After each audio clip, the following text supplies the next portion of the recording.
নমস্কার বন্ধুরা, আশা করি সবাই ভালো আছেন। আজকে আমি যে ভিডিওগুলো দিয়েছি আপনাদের কতটাই কি খুশি করতে পারলো, আপনারা কতটা কাজে লাগাতে পারলেন, কী অভিজ্ঞতা হলো, এই সম্পর্কে যদি একটু মানে নিজেদের মন্তব্য মানে কমেন্ট যাকে বলে আর কি এগুলো করেন, তাহলে আপনারও ভালো লাগবে, আমারও ভালো লাগবে। আর আমি একটু ফুয়েল অর্থাৎ কিছু জ্বালানিও পাবো আর কি, অনুপ্রাণিত হওয়া যাকে বলে। ঠিক সেইভাবে আমি তো আমার মতো করে দিচ্ছি। আমার বারবার বলা আছে যে আপনাদের যদি কিছু প্রশ্ন থাকে অবশ্যই পাঠাবেন, মনে যে কোনো বিষয়ই হোক না কেন। যে কোনো বিষয় বলতে কি এইসব মানে সংস্কৃতি সংস্কার ইত্যাদি বিষয় যতটা পারবো আমি দেবো। আমি বলেছি এমনি শব্দার্থ সম্পর্কেও আপনারা দিতে পারেন, কোনো শব্দ সম্পর্কে যদি জানার ইচ্ছে হয় আমি চেষ্টা করব। এ সম্পর্কে যদি কারোর জানার আগ্রহ থাকে, কাউকে যদি আমি অনুপ্রেরণা দিতে পারি, তাহলে আমি নিজেকে ভাগ্যবান বলে মনে করব। আমার মা বাবার আশীর্বাদ আর এই অধিগত আমার যে বিদ্যা জ্ঞান সেগুলো তো আছে, আর তাদেরও মানে করুণা যাকে বলে, এই করুণার সময় অনুপ্রেরণা।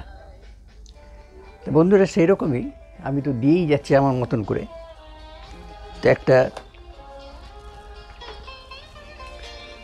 আজকে এই মুহূর্তে আমি দিচ্ছি, এই আমি এখন ওই টুকরো লেখাগুলোর থেকে দিচ্ছি, তো একটু খুঁজতে হচ্ছে, যার ফলে একটু সময় লাগছে। আমাদের শরীর বা মনে যাই বলবেন না কেন, কিছু অনুভূতি আছে, সেগুলোকে আমরা মানে ইংরেজি থেকে যাকে বলে আমরা বলি ফিলিংস। তো কোনো ঘটনার মনের মাঝে কোনো ঘটনা ঘটতে, সে মানে হাস্যজনক হোক, দুঃখজনক হোক, আনন্দজনক হোক ইত্যাদি, যেসব আর কি মনের মধ্যে তাৎক্ষণিক একটা আমাদের প্রতিক্রিয়া হয়, আর তাকেই আমরা অনুভূতি বা আমাদের ফিলিংস বলি। যেমন কারোর প্রতি সহানুভূতি দেখানো, সেই রকমই একটা হচ্ছে আবেগ, ইমোশন। তো গভীর অবস্থা থেকে অবস্থায়, অর্থাৎ গভীর অবস্থা, আবেগ হলো এমনই জিনিস, একটা গভীর অবস্থা যে বন্ধুটি আপনজন হারিয়েছে, নিজেকে তার স্থানে ভাবা এবং নিজের মাঝে তেমন পরিস্থিতি তৈরি করা, এটাকেই বলছে ইমোশন, ভাবরস। যে ঘটনার প্রতিক্রিয়া মনে থেকে যায়, ভাবরস অর্থে মুড, অর্থাৎ যে ঘটনার প্রতিক্রিয়া আমাদের মনে থেকে যায়, সেটা স্বল্পক্ষণের জন্যই হোক, অন্য অতীতের বিষয় হোক, বর্তমান বিষয় হোক, কিছু যদি ঘটনা তার প্রতিক্রিয়া যদি আমাদের মনের মধ্যে থেকে যায়, আমরা একটু বেশ সেটা নিয়ে, অনেকে অতীত স্মৃতি ব্যাপার আছে, এইগুলো যেমন আছে। তো এই অর্থাৎ কোনো কিছু দেখে বা উপভোগ করে তার যে রেশটা মনের গভীরে গেঁথে যায়, তাই হচ্ছে ভাবরস, ইংরেজিতে যাকে বলে মুড। দুটি বিষয় ভাবের সাথে জড়িত। ভাব মূলত লৌকিক আর রস মূলত অলৌকিক। রস শিল্প উপভোগের পর শ্রোতার মনে যে অনুভূতি জাগ্রত হয় তাকে রস বলে। যেমন উৎপাদক যোগ পণ্য যোগ ভোক্তা, আবার এখানে যে ভোক্তা তার অনুভূতিটাই হচ্ছে রস। আর ভাব হচ্ছে কি না, ভাব কবি বা নাট্যকার, সাহিত্যকারও হতে পারে, মানে যারা কিছু সৃষ্টিশীলতার মধ্যে আছে আর কি, যে কোনো ধর্মে। আমি বলছি কালি কলমে না, সৃষ্টিশীলতা ছেনি হাতুড়িতে হয়, কালি কলম হয়ে যায়, ওটাই তাদের কাছে কালি কলম বটে। অর্থাৎ সৃষ্টিশীলতায় আর কি, যে কবি বা নাট্যকারের মনোগত বিষয় সম্পর্কে বাক্য দ্বারা বা অঙ্গভঙ্গির দ্বারা বা মুখের অভিব্যক্তির দ্বারা কিংবা অভিনয় দ্বারা দর্শক শ্রোতাকে যদি ভাবায়, তাকে বলে ভাব। ভাব চার প্রকার: একটা স্থায়ী ভাব, একটা বিভাব, একটা অনুভাব, একটা অস্থায়ী ভাব। এই আমাদের অনুভূতি সম্পর্কে আমি কিছু জানিয়ে দিলাম। এগুলো সাহিত্যের পর্যায়ে পড়ে।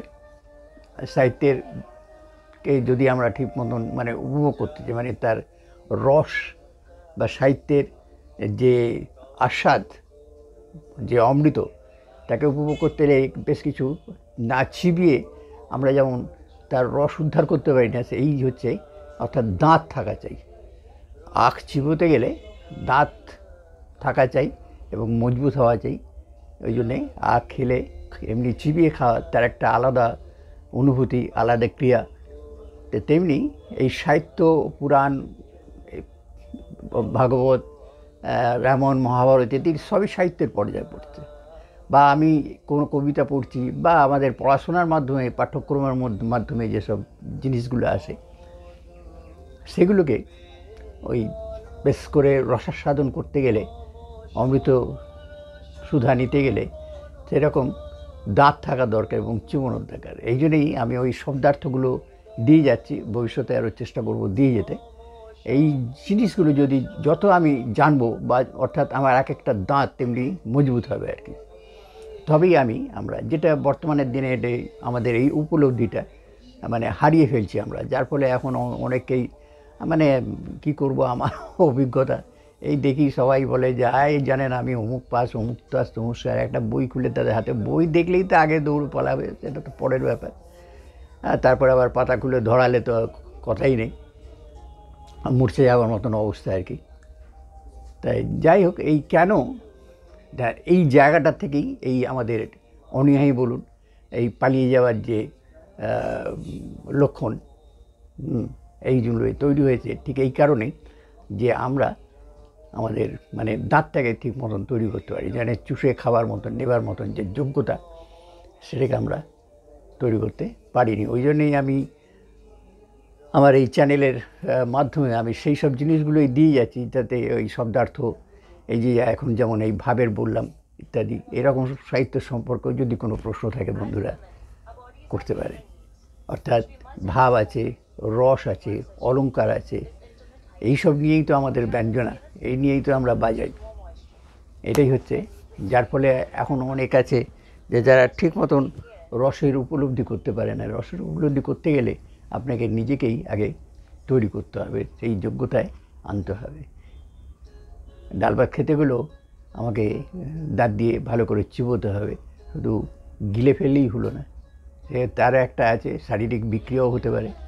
আর এখানে কিন্তু শারীরিক বিক্রিয়া নেই, আপনি সমস্ত শরীরের মাধ্যমেই আমরা এই রসটাকে বা মন দিয়েও এই রসটাকেও উপলব্ধি করি। বন্ধুরা ভালো থাকবেন আর সঙ্গে থাকবেন। আবার বলি, কোনো প্রশ্ন থাকলে আমার উত্তর দেওয়ার মতন অবশ্য যদি যোগ্যতা থাকে আমি অবশ্যই দেবো, আর তার এড়িয়েও যেতে পারি। তাই আপনাদের প্রতি আমার প্রণাম রইল।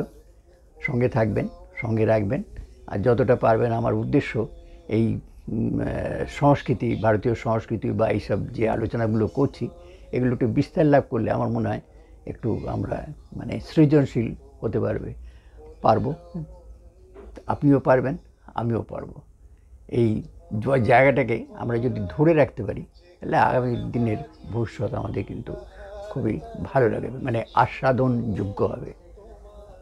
নমস্কার বন্ধুরা, ভালো থাকবেন, ভালো রাখবেন।